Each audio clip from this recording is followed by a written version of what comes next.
International Vaishya federation IVF 12వ సంవత్సరాల వార్షికోత్సవ వేడుకల సందర్భంగా ఐవీఎఫ్ సికింద్రాబాద్ జోన్ ఆధ్వర్యంలో నిర్వహించిన మెగా రక్తదాన శిబిరం విజయవంతం కావడం జరిగింది. ఈ కార్యక్రమానికి ముఖ్య అతిథులుగా విచ్చేసిన ఐవీఎఫ్ జాతీయ వర్కింగ్ ప్రెసిడెంట్ ఉప్పల శ్రీనివాస్ లష్కర్, జిల్లా సాధన సమితి అధ్యక్షులు గుర్రం పవన్ కుమార్ గౌడ్లు మాట్లాడారు. 12వ వార్షికోత్సవాన్ని పురస్కరించుకొని దేశవ్యాప్తంగా జూన్ 14 నుండి జూలై 6 వరకు రక్తదాన శిబిరాలను ఏర్పాటు చేయడం జరుగుతుంది.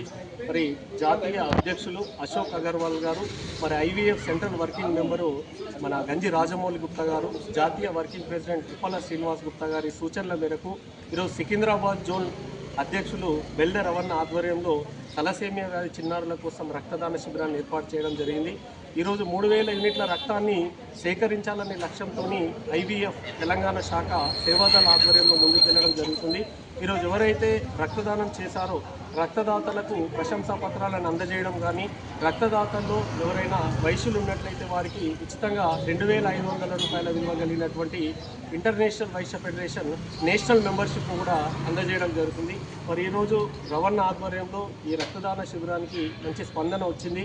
మరి ఒక 20-30 యూనిట్ల రక్తాన్ని సేకరించాలంటే కనీసం మనం ఒక 200 మందికైనా చెప్పాల్సి ఉంటుంది.